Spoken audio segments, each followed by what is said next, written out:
A very good morning, students. Welcome to the social science class. Hope you all are staying safe. Students, in our subject, finally, we have been completed first term portion that is from History, Unit 1, Advent of the Europeans, from Trade to Territory, that is Unit 2, Unit 3, Rural Life and Society, Unit 4, People's Revolt, in Geography, Unit 1, Rocks and Soil, Unit 2, Weather and Climate, Unit 3, Ideologic Cycle. In Civics, Unit 1, How the State Government Works, Unit 2, Citizens and Citizenship. In Economics, Unit 1, Money, Savings and Investment. So totally we have been completed 10 lesson. Children, so for today's class, we're just going to revise the lesson from geography, that is Unit 2 and Unit 3. First, let's see the Unit 2. The topic is weather and climate. I repeat, the topic is weather and climate.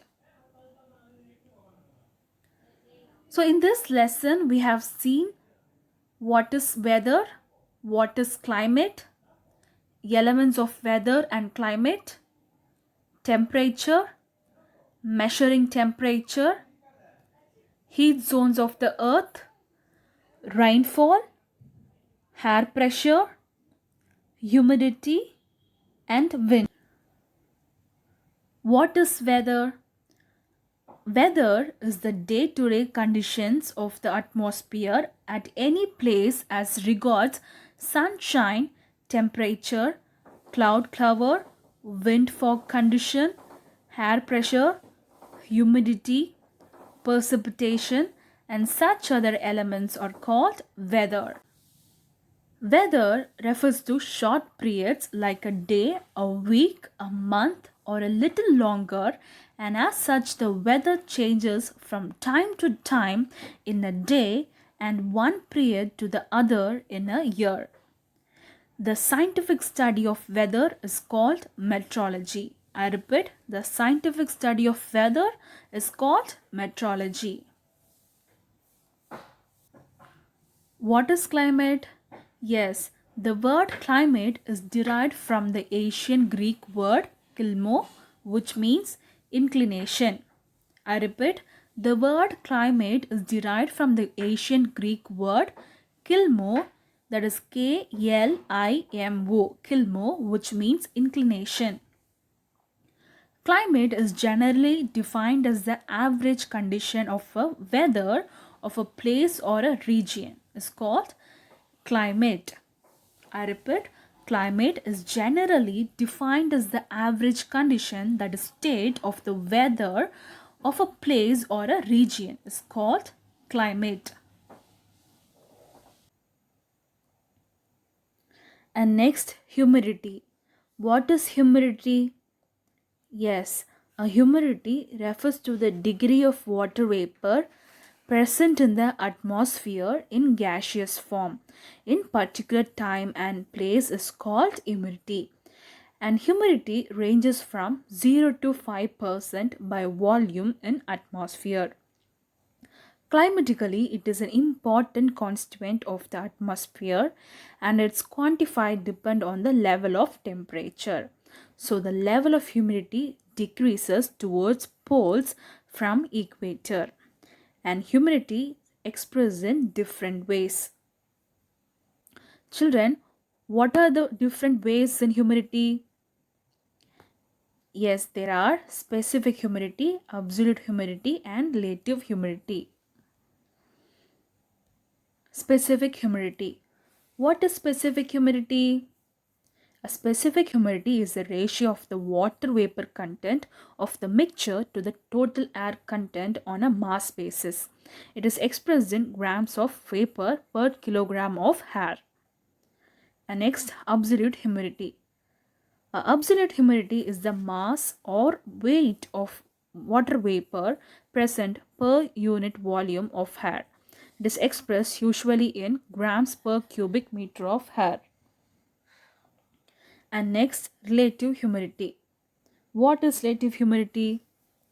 Relative humidity is the ratio between the actual amount of water vapor present in the air and the maximum amount of water vapor it can hold at a given temperature. It is expressed as a percentage. And next, measures of humidity. Hygrometer is the device is used to measure the humidity, which compresses wet and dry bulb plate side by side in a Stephenson screen. So children, what is used to measure the humidity? Yes, hygrometer. And next, elements of weather and climate. Children, what are the major elements of weather and climate? Yes, there are five major elements of weather and climate. They are temperature, rainfall, air pressure, humidity, and wind. I repeat, there are five major elements of weather and climate. They are temperature, rainfall, air pressure, humidity, and wind. And next, wind. What is wind? The horizontal movement of air is called wind. I repeat, the horizontal movement of air is called wind. A vertical movement of air is said as air current. The wind moves from high pressure to low pressure. The wind systems are broadly categorized into three as follow. They are planetary winds, seasonal winds, and local winds. Planetary winds. What is planetary winds? Yes, planetary winds are the ones which blow almost in the same direction throughout the year. So they are called as planetary winds. I repeat, planetary winds are the ones which blow almost in the same direction throughout the year. So they are called as permanent or planetary winds. Trade winds, westerlize and polar easterlize are the types of prevailing winds. And next, seasonal winds. What is seasonal winds? Yes, seasonal winds are those which change their direction according to season in a year. They are called as monsoon winds. These winds blows from season to land during summer and land to sea during winter. And next, local winds. What is local winds? Yes, local winds or the winds blow over a small area only during a particular time of a day or a short period of a year. Land and sea breezes are example of these winds. And children, which scale is used for measuring wind speed? I repeat, which scale is used for measuring wind speed? Yes, Beaufort scale. I repeat, the answer is Beaufort scale. A Beaufort scale is a scale for measuring wind speed, and it is mostly widely used system to measure wind speed today. And this scale was developed in the year 1805 by Francis Beaufort, an officer of the Royal Navy and first officially used by HMS Beagle. Okay, children, so that's all about the Unit 2 weather and climate. And now let's revise Unit 3 hydrologic cycle. So in this lesson, we have seen water on the earth, hydrologic cycle, components of hydrologic cycle, evapotranspiration, condensation, forms of condensation, precipitation, forms of precipitation, infiltration, percolation, runoff, and types of runoff. So these were the topic that we have seen in this lesson. Hydrologic cycle. What is hydrologic cycle? Hydrology is the science which deals with the various aspects of water, such as occurrence, distribution, movement, and properties on the plant earth. While hydrology cycle is a global sun-driven process where water is transported from ocean to atmosphere, from atmosphere to land, and from land back to oceans. So it is called hydrological cycle. An hydrological cycle is a closed system, and this cycle is a circulation of water. An hydrological cycle is a continuous process and takes place naturally. And there are three important phases of hydrologic cycle. They are evapotranspiration, precipitation, and runoff. And next, components of hydrologic cycle. Children, how many main components of hydrology cycle are there and what are they?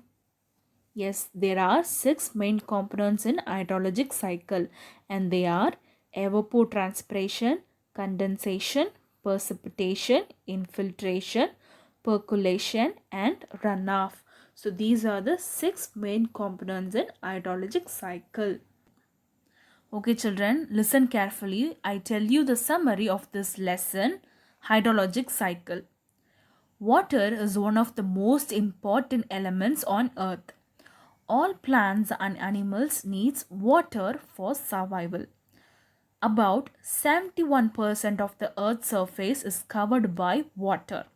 Out of this, only about 2.8% is fresh water, and the remaining 97.2% is salt water found in seas and oceans.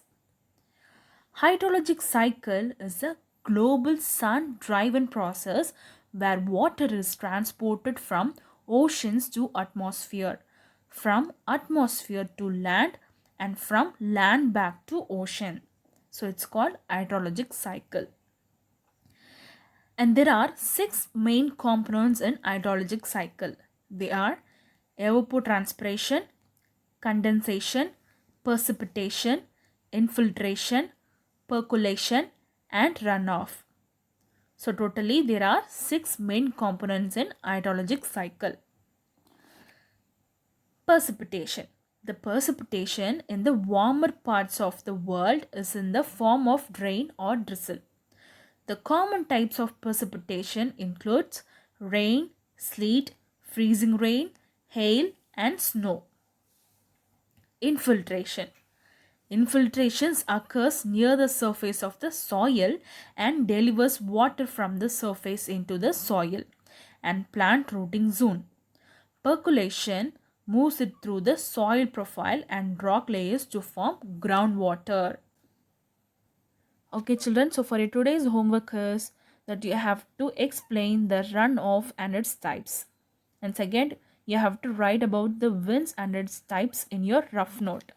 Okay children? Okay. I hope you all understood the session. Thank you.